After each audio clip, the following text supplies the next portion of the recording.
반갑습니다. 김동규 교수님 정년 퇴임 기념 심포지움 첫 세션 자장을 맡게 되어서 영광입니다. 저 부산대학교 최창호입니다. 김동규 교수님 평소에 제가 존경하는 교수님이신데 정년을 맞는다는 것은 그동안 참 건강하게 사셨다, 또 바르게 사셨다, 또 화목하게 사셨다, 이렇게 말씀을 드릴 수 있었습니다. 우리 김동규 교수님 이 정년에서 절대 멈추시지 마시고, 또 우리 가마나이프 학회를 비롯한 여러 학회에서 후학들을 계속 잘 지도해 주시기를 당부드리면서 첫 세션 시작하겠습니다. 첫 번째 연재를 소개하겠습니다. 서울대학병원의 정현태 교수님, Early Days of Stereotactic Radio Surgery, 정 교수님 부탁드리겠습니다.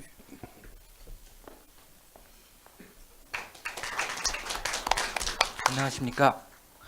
먼저 이런 경사스러운 자리에서 첫 번째 연대로 발표를 할 기회를 주신 그 교수님들께 진심으로 감사드립니다. 저희 외국 연자분들이 저기 발표는 한국말로 할 텐데요. 영어로 잠깐만 좀 말씀을 드리겠습니다. So yesterday afternoon, I tried to practice my presentation in English, but soon I had to give up because I couldn't make a story, even though my presentation is about the history. So I could not transfer the meanings behind all the history. So please understand, I give my presentation in Korean. But my old slides are all in English, and I try to put as many English words possible. So, and please give me a question anytime, because I was allocated 30 minutes, but I can finish in 3 minutes if I can speak in Korean. So, so don't hesitate to make any questions. Thank you. 그래서 다시 한국말로 제가 중간중간에 또 일부러 좀 영어를 좀 섞었을 겁니다. 이게 외국 연자분들이 너무 심심하지 않게, 그러니까 제가 그렇더라도 좀 이해를 좀 부탁드립니다. 예, 그럼 이제 진행을 하겠습니다. 제목은 Early Days of Stereotactic Radio Surgery입니다. 이게 카툰 폰트를 빌려왔습니다. 이게 처음 시작이니까 에피타이저처럼 가볍게 들어주시면 되겠습니다. 그래서 저희 프레젠테이션은 주로 이 간츠라는 사람이 2014년에 The History of Gamma Knife라는 책을 냈습니다. 굉장히 재밌습니다. 한번 읽어보십시오. 그냥 쭉 읽어나갈 수 있는 책이고요. 그 다음에 이제 유르겐 안트라는 사람이 이제 카로린스카의 피지스, 세컨드 피지스트인데, 그 사람이 Early Gamma Knife Development라는 한 14페이지 정도 되는 글을 썼는데, 이건 언제 나왔는지는 없더라고요. 그 다음에 세 번째로 이제 오늘 또 계속 나오겠지만 백룬트 선생님이 또 패솔로지 오브 라디오 서전인가 거기 책에 감마 나이프 디 얼리 스토리 메모리스 오브 프리지블리맨이라는 그 챕터를 썼습니다. 그래서 주로 간츠 선생님의 책을 기반으로 하고, 이 두 사람이 약간 틀린 내용도 있어요. 다른 내용도. 그래서 어느 분이 맞을지 모르기 때문에 두 분의 데이터를 다 넣는 그런 식으로 진행을 하겠습니다. 일단 시작은 뉴로서저리부터 시작을 해야죠. 그래서 1900년대나 이제 1900년대가 막 시작될 때, 그때 이제 뉴로서저리를 먼저 얘기를 해야 될 텐데, 이 뉴럴로지 디파트먼트는 1860년에 영국에서 먼저 제일 처음으로 생긴 걸로 되어 있습니다. 그러면서 이제 뉴로서저리가 점점 더 이제 하나의 과로서 전문 분야로서 인정을 받게 되는데, 이제 우리 하비 쿠싱 선생님이 미국에서 뉴로서저리 디파트먼트를 열었고, 그 바다 건너 대서양 건너서는 올리버 크로나 선생님이 이제 스웨덴에서 카롤린스카에서 뉴로서저리 디파트먼트를 열게 됩니다. 그렇지만 이러한 대단한 분들도 모탈리티 레이트가 20에서 40%까지 이루고 있다고 이제 기록이 되어 있습니다. 근데 이런 분들도 20에서 40%인데 그러면 다른 분들은 또 어떻게 하겠냐는 얘기죠. 그래서 이제 자연스럽게 이제 환자들을 좀 더 많은 환자를 구할 수 있는 방법을 이제 연구하게 됩니다. 그래서 호슬리 앤 클라크라는 사람이 스테레오틱 디바이스를 만들어서 원숭이에 대해서 했고, 사람에 대해서 처음 이제 어플라이 한 거는 스피겔하고 윅시스가 이제 스테레오택틱 시스템을 개발을 해서 사용을 합니다. 개념은 머리를 여는 대신 구멍 하나만 뚫어서 이제 모탈리티를 낮추겠다는 거죠. 그다음에 머리를 여는 것도 있지만 아예 안 여는 방법도 있죠. 물론 이때까지는 이 레디에이션이 이 뉴로서저리에 전혀 도입되기 전이지만 이것과는 별개로 이 렌트겐이 1895년 이제 크리스마스 이틀 전에 엑스레이를 발표를 했고요. 그다음에 이분들의 희생으로 우리가 그때는 다 엑스레이라고 봤어요. 엑스레이가 몸에 해로운지 몰랐기 때문에. 예? 근데 이분들의 희생으로 엑스레이가 셀을 죽인다는 걸 알게 되고, 그래서 런던, 이게 1905년에 런던에 있는 하스피탈에 하는데 이 코에 엑스레이를 쪼이게 되어 있습니다. 그래서 코에 있는 캔서를 치료하는 그런 장치입니다. 그렇지만 아직 일렉트론 라인업 같은 거는 전혀 나오지 않았을 때고요. 그래서 요거 두 개를 이제 결합하는 게 될 텐데 아직은 그것까지는 진행을 못 했고요. 이제 그 라디오 세라피 시작은 결국은 파티클 빔으로 시작을 합니다. 그래서 이걸 치료하려면 가장 먼저 우리가 해야 될 게 디바이스가 있어야 될 테고, 그 다음에 하이 에너지를 가진 그런 게 있어요. 네로우 빔하고 하이 에너지가 필요합니다. 요거를 처음부터 이렇게 된 건 아니었고, 이런 걸 낼 수 있는 장치가 이제 나오는데, 물론 이 메디컬 퍼포스로 나오지는 않고 처음 이제 피직스로 나왔습니다. 이 사람이 이제 그 어네스트 로렌스라는 사람인데 캘리포니아 버클리에 사이클로트론을 처음 만든 사람입니다. 이 사람이 굉장히 천재 중에 한 명인데요. 20대에 38달러인가 들여서 사이클로트론을 처음에 만들었다가 그게 점점 더 이제 라지 사이즈로 나오는데, 이 펀드레이징, he was very good at fundraising. So you can read here, Lawrence encouraged the application to clinical use because it was easier to get funding for medicine than physics. It's always true. 지금도 그렇죠. 그런데 처음부터 이러진 않았고요. 나중에 이제 기계 점점 확장할 때 메디컬 어플리케이션을 하려고 노력을 했던 사람인데, 이 어네스트 로렌스는 기계를 만들었고요. 여기 존 헌들 로렌스가 또 있습니다. 이 두 사람의 관계는 이분이 이 사람의 동생입니다. 3살 어린 동생이에요. 근데 존 헌들 로렌스도 굉장히 천재였던 모양입니다. 그래서 이 사람이 대학교 4학년 때 굉장히 유명한 뉴로서전이 뽑아가서 인턴으로 씁니다. 졸업할 필요도 없다. 넌 와서 인턴해라. 메디컬 인턴십. And he tried to make him a neurosurgeon, but he realized he's not good at surgery. So John Hunter Lawrence went to some kind of internal medicine, but after this giant great neurosurgeon met him again, he sent to his brother, to John Lawrence at Berkeley, because he said to him, this is going to be as important, if not important, as 파스텔 and 박테리올로지. 그러니까 방사선 치료가 파스텔만큼 큰 영향을 줄 거라고, 너는 컴플리트리 뉴 월드를 개발하는 거니까 가서 일해라 하고 보냅니다. 이 사람이 누구였을까요? 하비 쿠싱입니다. 하비 쿠싱도 레디에이션 소라피하고 관계가 있습니다. 그래서 하비 쿠싱이 자신의 이름이 붙은 쿠싱스 디지즈는 막상 수술을 안 했고 이제 방사선 치료를 많이 했다고 되어 있습니다. 그래서 어쨌든 존 로렌스가 이제 자기 형하고 같이 이제 하게 되는데, 처음 치료는 이 방사선 치료가 아니고 그 사이클로트론을 가지고 방사선 동위원소를 만들어서 하는 뉴클리어 메디슨 치료였습니다. 왜냐하면 이제 엑스레이 튜브를 가지고 하던 거를 이제 알파 파티클을 가지고 하는 그런 식으로 이제 진행을 했던 거죠. 왜냐하면 그 당시는 라인학이 나오기 전이었거든요. 그 다음에 이런 식으로 이제 뉴클리어 메디슨을 하다가 파티클을 이제 환자한테 쓰게 되는데, 중성자를 면면서 썼습니다. 뉴트론 세라피. 왜냐하면 양성자나 듀테론은 이 바디를 뚫고 들어갈 만큼 충분한 에너지가 없었습니다. 이때까지만 해도. 근데 중성자는 뭐 에너지에 관계없이 거의 다 뚫고 지나가기 때문에 중성자 치료를 시작을 했는데, 뭐 잘 아시겠지만 별로 재미를 못 봤습니다. 그래서 2차 대전이 끝나고 1948년에 공식적으로 스탑을 선언을 합니다. 중성자는 모을 수도 없고 방향을 바꿀 수도 없고, 그래서 포기를 합니다. 그러는 와중에 로버트 윌슨이라는 사람이 1946년에 양성자 치료를 제안을 합니다.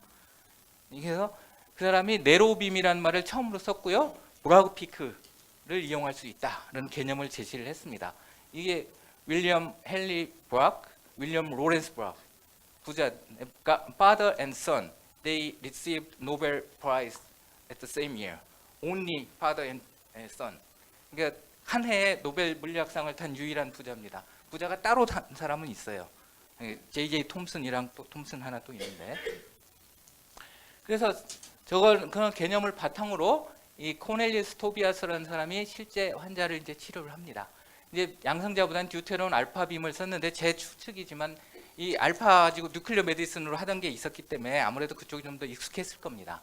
그래서 이 사람이 이제 1948년에 아토믹 나이프라는 아주 재밌는 이름을 쓰는데 어쨌든 이런 용어도 썼고요.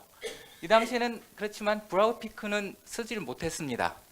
왜냐하면 그 당시에 가지고 있던 이미지는 온리 엑스레이밖에 없었기 때문에 양성자가 지나가는데 어떤 물질이 있는지를 정확히 알 수가 없었어요. 그래서 어디서 멈출지를 계산을 할 수가 없었습니다. 그래서 그냥 다 뚫고 지나갈 정도의 하이 에너지를 빔을 가지고 하는데 대신 크로스파이어 여러 방향에서 쏴서 한 군데 모으는 그런 기술을 썼습니다. 이것도 뭐 이 사람들이 새로 개발한 건 아니고 이제 폴이라는 사람이 1940년대 이미 개념을 냈었는데 이런 식으로 크로스오버 테크닉, 크로스파이어 테크닉이 이제 있었고요. 이 양성자 빔 같은 경우는 이제 이렇게 빔이 오면 환자를 이렇게 온 다음에 침대를 이렇게 돌려가면서 이제 환자를 치료를 했습니다. 그래서 치료를 하는데 과연 누구를 치료할 수 있느냐? 일단 리전이 보여야 될 거 아닙니까? 어디 있는지.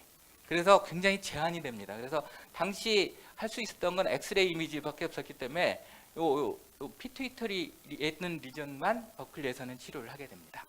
그리고 이 피투이터리에 있는 리전 중에 또 뭐가 있었냐면 이 올리브 크로나가 하이포픽섹토미라는 거를 추천을 했었답니다. 저는 이게 뭔 뜻인지 잘 모르겠습니다만 그대로 옮기면 그렇습니다. 그래서 Surgical hypophyseectomy for advanced breast cancer was considered effective. 그래서 요것과 이미지가 보이는 거를 결합을 해서 only pituitary gland was treated고 Cushing's disease, malignant hypertension, DM도 했었답니다. 그다음에 malignant disease 이런 걸 대상으로 이제 치료를 하게 됩니다. 이거는 뭐 굳이 버클리에서 했다는 건 아니고요. 그냥 거기 프로톤 세라피 장면을 그냥 이리저리 모아놓은 겁니다. 그냥 한번 보시면 될 것 같고요. 그런데 치료한 걸 보면 당연히 얼마나 레디에이션을 줘야 되는지 알아야겠죠. 그래서 실험을 먼저 하는데 한 2,000마리 정도의 쥐와 렛을 희생이 됐답니다. 묵념을 해야 될 것 같고요. 그래서 중양성자, 양성자, 그다음에 광자빔에 대해서 다 서로 비교를 해서 실험을 해서 도즈를 정하고 그다음에 이제 1954년에 첫 번째 환자를 치료를 합니다. 브레스트 캔서에 대한 히포피섹토미를 했고 900매부 알파빔이었고 크로스파이어 테크닉을 주로 많이 썼고요. 그 11일 동안 6프랙션으로 140에서 170g을 줬습니다. 그리고 이 사람들의 데이터에 따르면 1963년에 논문이 나왔는데 한 30% 정도의 에미션 레이트를 보이는데 이 서저리와 비슷한 결과였다. 그렇게 보고가 되어 있습니다. 그다음에 이제 조금 더 아크로메갈리를 좀 더 줄여서 보면 1962년에 나온 논문을 보면은 이 아크로메갈리에 대한 그 당시에 일반적인 치료법은 엑스레이를 한 달 동안 40g를 나눠주는 거였는데 이거를 갖다가 알파 파티클을 넣어가지고 한 보름 정도에서 40에서 90g를 한꺼번에 줬습니다. 한꺼번에 아니라 이때도 프랙셔네이션으로 줬습니다. 그런데 이제 17명을 이제 분석을 해서 보면 16명이 노멀 워크로 돌아갔고 11명이 이 쉐입에서 상당한 변화를 보였다고 되어 있습니다. 그러니까 나름 이렇게 괜찮은 결과를 갖고 있었죠. 이게 이제 미국에서 캘리포니아에서 진행되고 있던 거고요. So across the Atlantic Sea, there was another big giant, Dr. Lars Lexer. He was born in 1907 and passed away in 1986. So Lars Lexer이 또 올리브 크로나와 상관이 있습니다. 그러니까 신경외과에서 대가로 가시는 쿠싱과 올리브 크로나가 다 라디오 서저리하고 관계가 되는 아주 재밌는 히스토리죠. 그래서 이 라스 렉셀이 이 학생 때 이 올리브 크로나 선생님이 수술하는데 옆에서 마취 액을 이렇게 떨어뜨리는 이 드라퍼라고 되어 있습니다. 그걸 하면서 이 모탈리티가 70%에서 40% 떨어지는 것을 보고 감명을 받습니다. 그래서 저도 뉴로서전이 되겠어요 했다가 단호히 거절당했다고 되어 있습니다. 근데 거기서 멈추면은 자이언트가 아니죠. 그렇지만 그는 계속 퍼시스트 뉴로서전이 되려고 했고요. 그래서 그런지 이 PhD는 피지올로지스트에 가서 PhD를 받고요. 45년에 여기 이제 CNS에 대해서 이제 많은 지식을 쌓았다고 되어 있습니다. 그리고 1946년에 룬트 유니버시티에 새로운 뉴로서저리 디파트먼트가 생기는데 거기 치프 뉴로서전으로 옵니다. 아마 혼자 있었을 거라고 저는 생각을 합니다. 그러니까 치프죠. 예. 그래서 왔고 이러는 와중에 1947년에 미국 필라델피아에 가서 스피겔 앤 위시스 만든 이 그 프레임을 봅니다. 그리고 이분의 기록에 따르면 disappointed, 왜 too primitive라고 되어 있습니다. 그래서 돌아와서 본인의 그 유명한 스테레오틱 시스템을 만듭니다. 이게 이제 1949년에 이게 발표를 했는데 카테시안과 스페리칼 코어디네이트 시스템을 합친 요걸 만들고 이걸 기반으로 1951년에 그 유명한 페이퍼를 냅니다. 이게 소위 Citation Classic in Radio Surgery Papers. 여기 보면 이 렉셀 선생님이 이제 유일한 저자이긴 하지만 쿠르트 라이덴이라고 읽겠습니다. 이 라이덴이 이제 루트 유니버시티의 피지스트였는데 이 사람의 대해서도 이제 어크레디테이션이 되어 있고요. 이 논문은 실험도 없고 결과도 없고 컨셉트만 있습니다. 그렇지만 이 클래식이죠. 그래서 이 논문에서 레디오 서저리를 디파인했고요. 이건 뭐 많이 보셨을 테니까. 그리고 이거를 실현할 수 있는 방법으로 본인이 만든 스테레오틱 아크에 엑스레이 튜브를 달아서 이렇게 삥 돌리는 개념을 제시를 했습니다. 근데 이거는 이 당시에는 이게 51년이기 때문에 이 버클리에서는 파티클 서라피가 아직 시작도 안 되던 때예요. 그러니까 렉셀 선생님이 얼마나 아이디어가 뛰어났는지 우리가 이제 알 수가 있습니다. 그래서 이런 아이디어를 가지고 실제 환자를 치료를 합니다. 1953년에. 그래서 첫 번째 환자는 트리제미널 뉴랄지아 페이션트였는데 룬트 유니버시티에서 했고요. 280kV 엑스레이 튜브를 가지고 하는데 6mm, 10mm 쿨리메 환자 둘이었으니까 20에서 21개의 포탈을 가지고 하는데 타겟은 트리제미널 임프레션 인더 페트러스 본 엑스레이라고 되어 있습니다. 그리고 이 결과는 바로 뒤에 내지 않고 18년 뒤에 결과를 냅니다. 이 결과가 확실해진 뒤에. 그래서 그 1971년의 논문에 따르면 첫 번째 페이션트는 16.5 약 한 16그레이 정도 됩니다.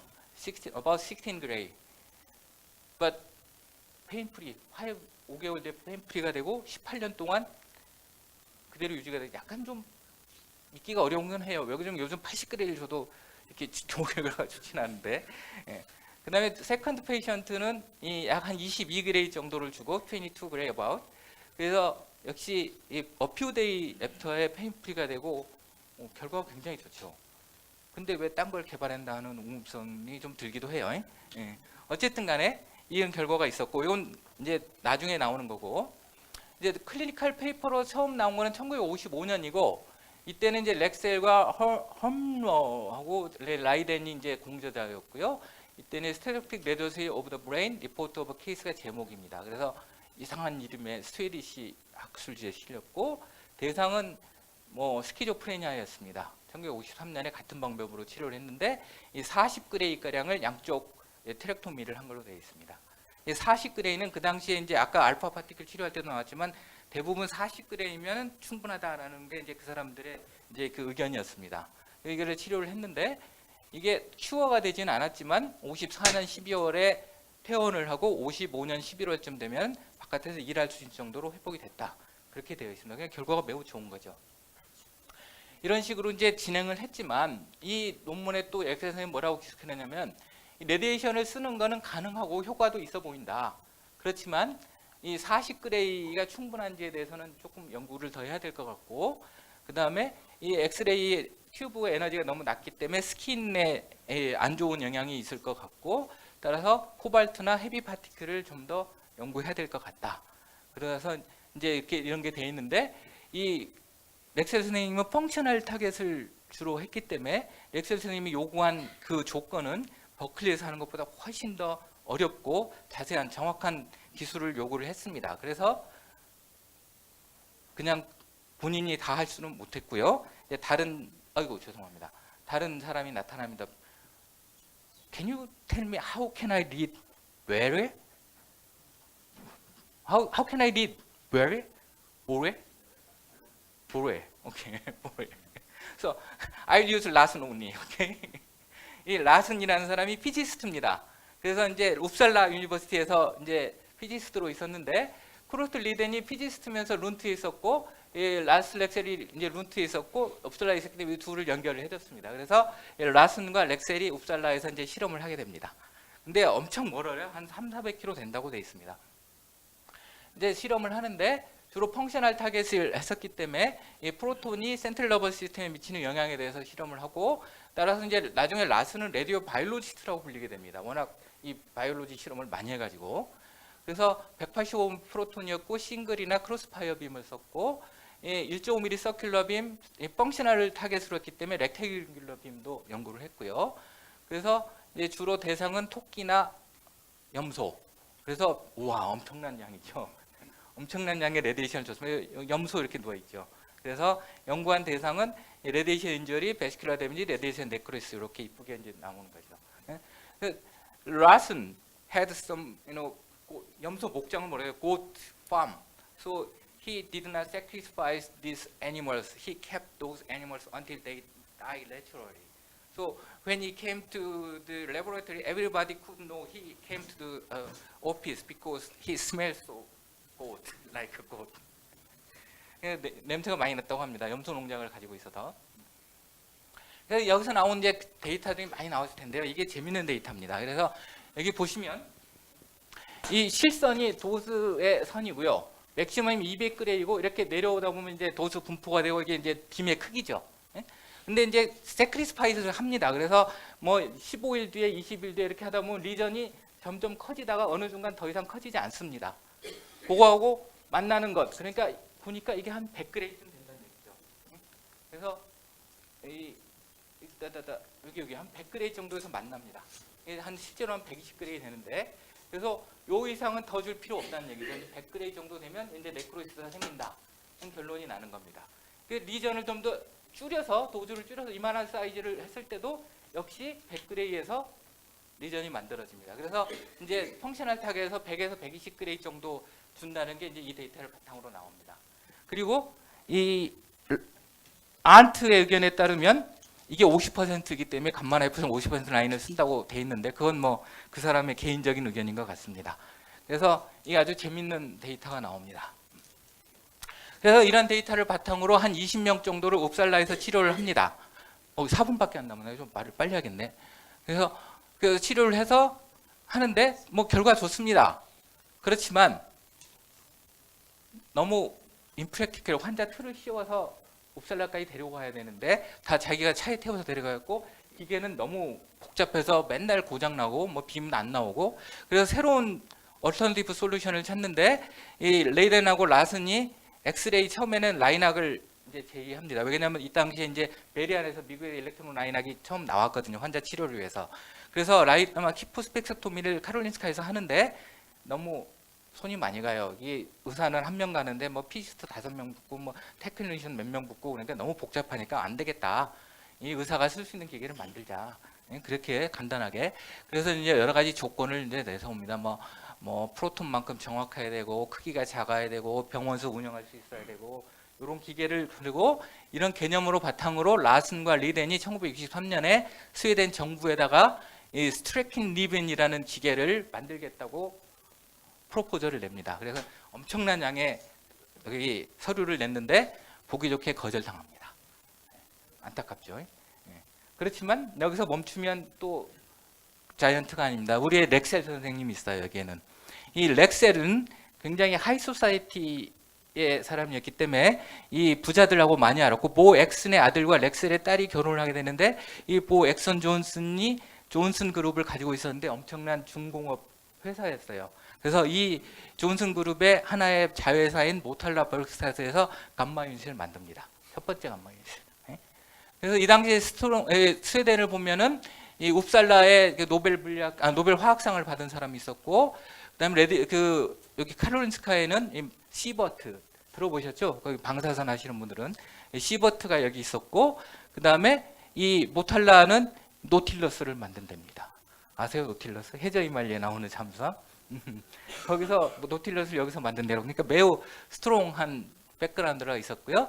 그다음에 개념은 있었지만 실제 디자인은 한스 순키스트라는 사람이 합니다. 그래서 한 달 동안 생각했고 1시간 동안에 자기 부엌에서 드로잉을 합니다.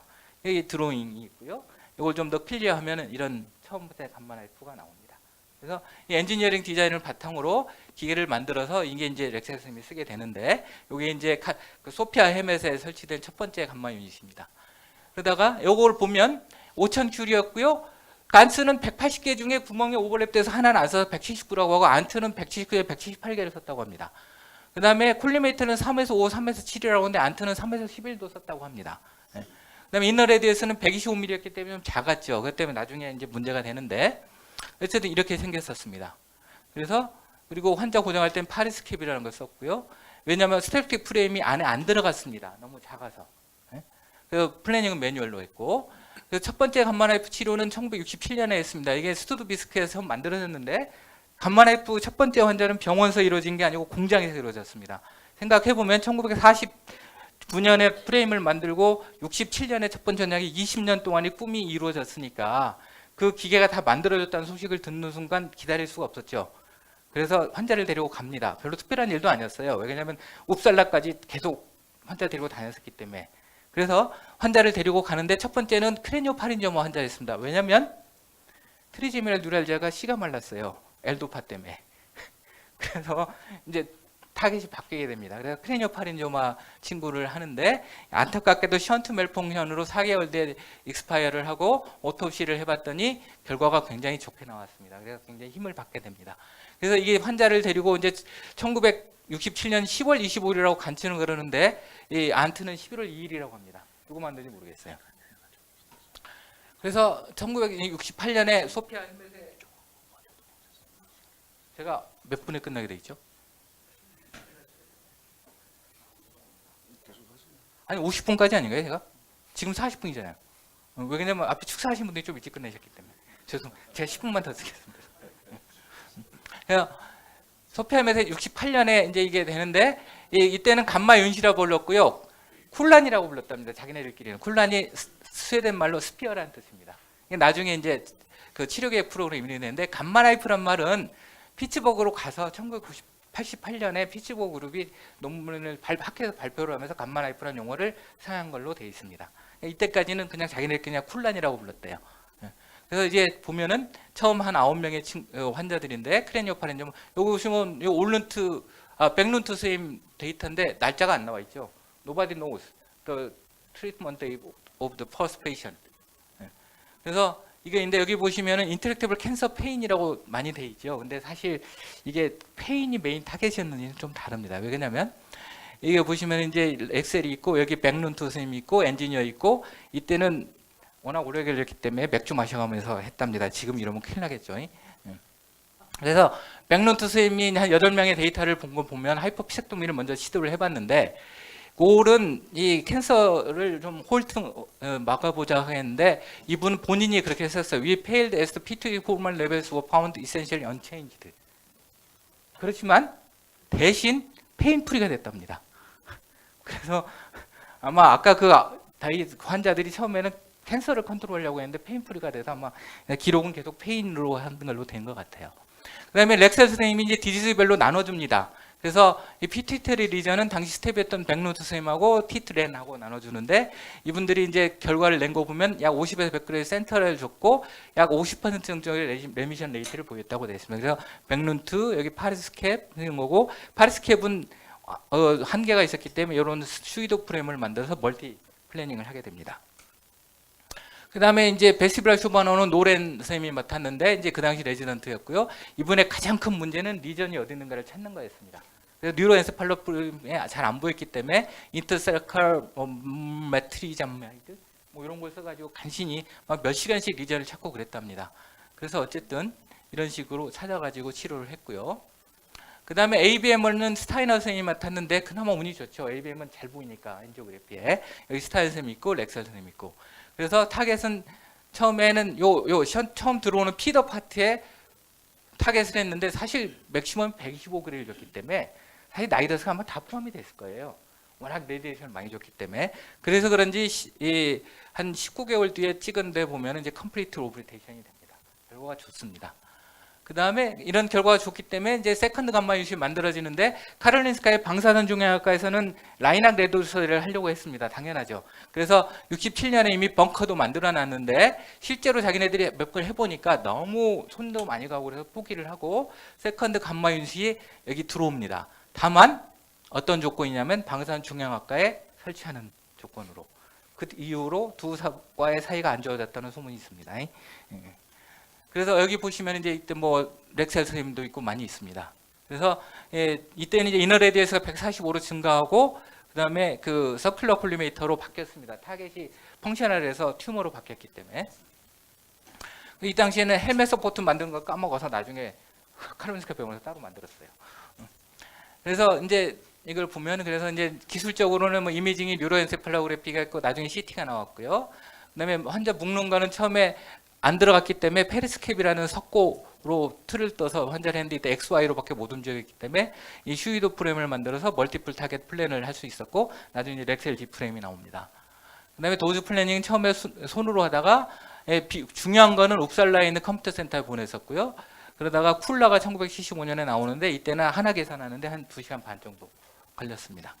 이런 걸 가지고 10년 동안 치료를 했는데 여기 보시면은 피투테리 리전, 히포피섹토미, 그다음에 VS, ABM 이렇게 돼 있죠. 파킨슨은 거의 없고 멜리그넌트 튜머는 전혀 없습니다. 이게 4년 더한 데이터가 백루트셈에 나오는데 762명인데 다른 건 다 비슷한데 멜리그넌트 튜머는 전혀 없습니다. 왜냐하면 렉셀 선생님이 멜리그넌트 튜머를 안 했대요. 왜냐하면 환자들이 너무 일찍 익스파이어를 하기 때문에 레디오 서저리 이펙트가 나타나기 전에 문제가 될 수 있어서 그래서 안 했답니다. 그래서 이제 이런 결과가 좋았기 때문에 전 세계로 퍼집니다. 그래서 부에노스아이레스의 이제 붕괴 선생님이 사실 이분의 선생님이 렉셀의 친구였다고 되어 있는데 뉴클레어텍이라는 스위스에서 만들어서 부에노스아이레스에 보내고요. 그다음에 네 번째 유닛은 데이비드 포스터 선생님이 셰필드로 보고 그다음에 이제 다섯 번째 유닛이 가는데 렉셀 선생님은 세 개면 충분하다고 그랬대요. 왜냐하면 기술이 너무 복잡하고 이미징도 푸어하고 그렇기 때문에 환자가 많지 않을 거라고. 근데 우리 런스폰서 선생님도 우겨가지고 USA로 오는데 이 모델 B가 이미 개발되고 있었는데 미국 FDA에서 승인을 안 내줬대요. 그래서 그때 첫 번째 감마 유닛은 렉셀 선생님이 UCLA에 1크로나에 기증을 해서 UCLA에 있었거든요. 그래서 UCLA에 있는 모델 프로토타입하고 비슷한 U 모델을 만들어서 USA에 들어옵니다. 그래서 모델 U가 USA입니다. 그래서 더 커졌죠, 네이레데스가. 그 모델 B는 베르겐인데 사실 설치는 카롤린스카에 먼저 됩니다. 그냥 소스 교체하는 데 편하고요. 그래서 감마나이프는 이제 이런 식으로 쭉 발전을 했습니다. 감마나이프에 대한 얘기는 여기서 끝이고요. 라인학에 대한 얘기는 슬라이드 4개만 가지고 얘기를 하겠습니다. 그래서 라디오인학은 감마나이프 워낙 좋으니까 라인학을 가셔도 이제 베티니, 콜롬보니 이런 사람들이 각각 했고요. 라인학은 워낙이 여러 군데서 했기 때문에 따로 어떻게 그 정리된 문헌이 없더라고요. 그래서 94년에 사이버나이프가 처음 환자를 치료했고, 그다음에 이 메타세시스는 라인학이 했습니다. 이게 우리 김동규 교수님의 멘토이신 포커 스톰 선생님이 쾰른에서 이때는 쾰른이 아니고 하이델베르그에서 환자를 처음 치료한 걸로 되어 있습니다. 그리고 이런 것이 발전을 해서 이제 뭐 제백슨 이런 여러 가지 기계가 나왔습니다. 이거 시간을 너무 끌어서 죄송합니다. 예.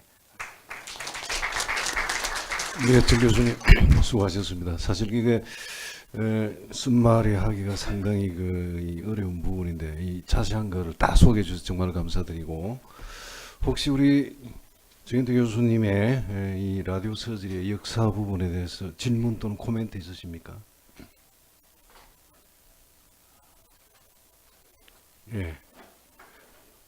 예, 너무 내용을 자세하게